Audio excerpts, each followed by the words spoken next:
தலைப்புச் செய்திகள். ஒரே நாடு ஒரே தேர்தல் என்ற பாஜகவின் திட்டம் நிறைவேறாது என்று அமைச்சர் உதயநிதி ஸ்டாலின் திட்டவட்டமாக தெரிவித்துள்ளார். சென்னை ஐகோர்ட்டு கூடுதல் நீதிபதிகள் 5 பேரை நிரந்தர நீதிபதிகளாக நியமிக்க கொலிஜியம் பரிந்துரை செய்தது. இந்த பரிந்துரையை ஏற்று 5 கூடுதல் நீதிபதிகளை நிரந்தர நீதிபதிகளாக நியமனம் செய்து ஜனாதிபதி திரௌபதி முர்மு உத்தரவிட்டுள்ளார். பேராசிரியர் அன்பழகனின் சகோதரி ராஜம் ராமதாஸ் மரணமடைந்துள்ளார். இந்த நிலையில் மு க ஸ்டாலின் இரங்கல் தெரிவித்துள்ளார். பிரதமர் மோடியை சந்திக்க முதலமைச்சர் மு க ஸ்டாலின் 24ஆம் தேதி டெல்லி பயணம் மேற்கொள்ளவிருக்கிறார். சர்ச்சை பேச்சு வழக்கில் கைதான மகாவிஷ்ணுவின் நீதிமன்ற காவல் மேலும் நீட்டிக்கப்பட்டுள்ளது. கோயம்புத்தூரில் ரூபாய் 1க்கு 1 இட்லி விற்பனை செய்யும் பாட்டிக்கு 1.25 சென்ட் இடம் பத்திரத்தை முன்னாள் அமைச்சர் SP வேலுமணி வழங்கியுள்ளார். லட்டு விவகாரத்தை நாட்டின் பொது பிரச்சனையாக கொண்டு வருவது சரியல்ல என்று சீமான் தெரிவித்துள்ளார். குரூப் 4 தேர்வுகளில் அறிவிக்கப்பட்ட காலி பணியிடங்களை விட கூடுதலாக அதிகரிக்க திட்டமிட்டு இருப்பதாக தமிழக அரசு அறிவித்துள்ளது. திருப்பதி கோவிலில் வழங்கப்பட்ட லட்டு பிரசாதம் தயாரிக்க பயன்படுத்தப்பட்ட நெய்யில் மாட்டிறைச்சி கொழுப்பு, மீன் எண்ணெய் போன்றவை கலந்திருந்த சம்பவம் பூதாகரமாக வெடித்துள்ளது.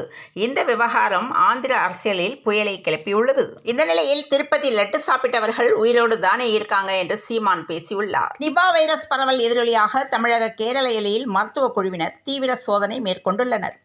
கர்நாடகாவில் உள்ள கோயில்களில் அரசின் தயாரிப்பான நந்தினி நெய் மட்டுமே பயன்படுத்த வேண்டுமென முதலமைச்சர் சித்தராமையா உத்தரவிட்டுள்ளார். திருப்பதி லட்டில் மாட்டுக் கொழுப்பு உள்ளிட்ட பொருட்கள் சேர்க்கப்பட்டிருப்பது குறித்து வெளியான தகவல் பக்தர்கள் மத்தியில் அதிர்ச்சியையும் அதிர்வலையும் ஏற்படுத்தியுள்ளது.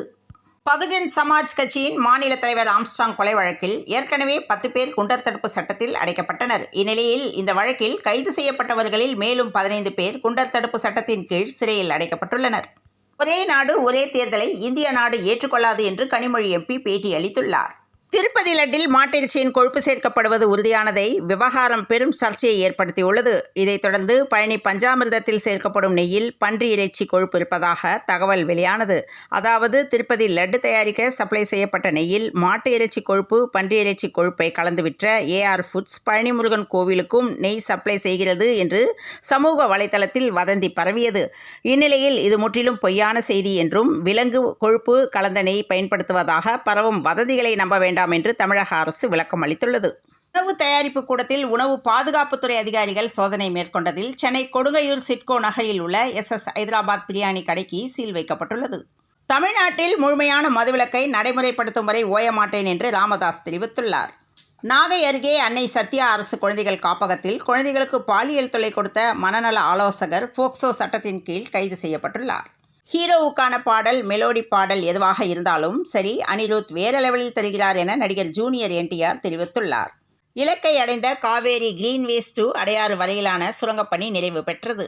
வேலூரில் பள்ளி சீருடையில் மாணவிகள் வளைகாப்பு செய்வது போன்று தத்ரூபமாக நடித்து ரீல்ஸ் வெளியிட்ட விவகாரத்தில் ஆசிரியை ஒருவர் பணியிடை நீக்கம் செய்யப்பட்டுள்ளார்.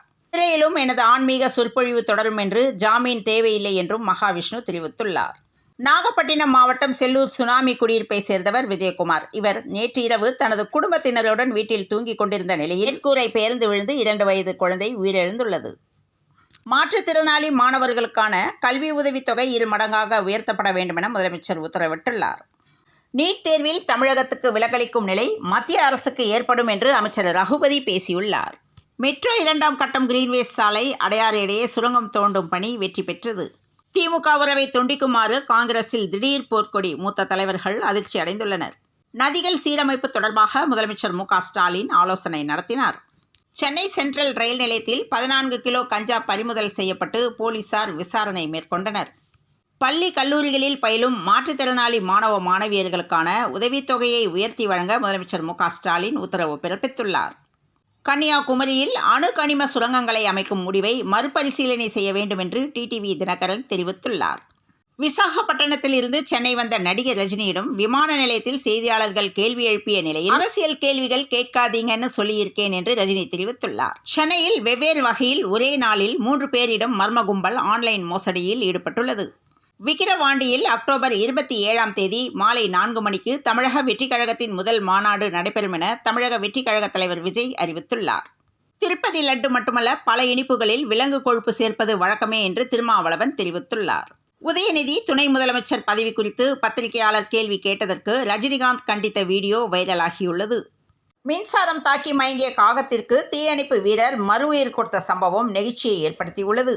சர்வதேச விண்வெளி மையத்தில் சிக்கியுள்ள சுனிதா வில்லியம்ஸ் நேற்று தனது பிறந்த நாளை கொண்டாடினார்.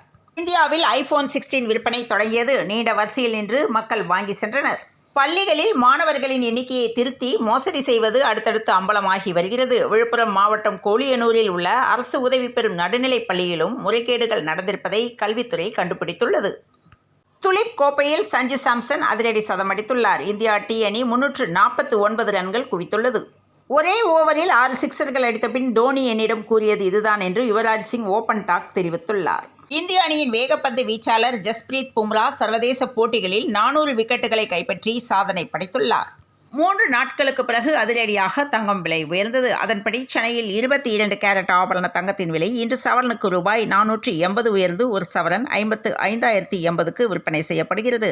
ஆபரண தங்கம் கிராமுக்கு ரூபாய் 60 உயர்ந்து ஒரு கிராம் 6,885க்கு விற்பனை செய்யப்படுகிறது. மேற்கு திசை காற்றின் வேக மாறுபாடு காரணமாக வரும் 25ஆம் தேதி வரை தமிழ்நாட்டில் ஓரிரு இடங்களிலும் புதுச்சேரி மற்றும் காரைக்கால் பகுதிகளிலும் லேசானது முதல் மிதமான மழைக்கு வாய்ப்பு உள்ளதாக சென்னை வானிலை ஆய்வு மையம் தகவல் தெரிவித்துள்ளது. இத்துடன் இந்த செய்திகள் நிறைவடைந்தன. மீண்டும் நாளை காலை செய்தியில் சந்திப்போம். வணக்கம்.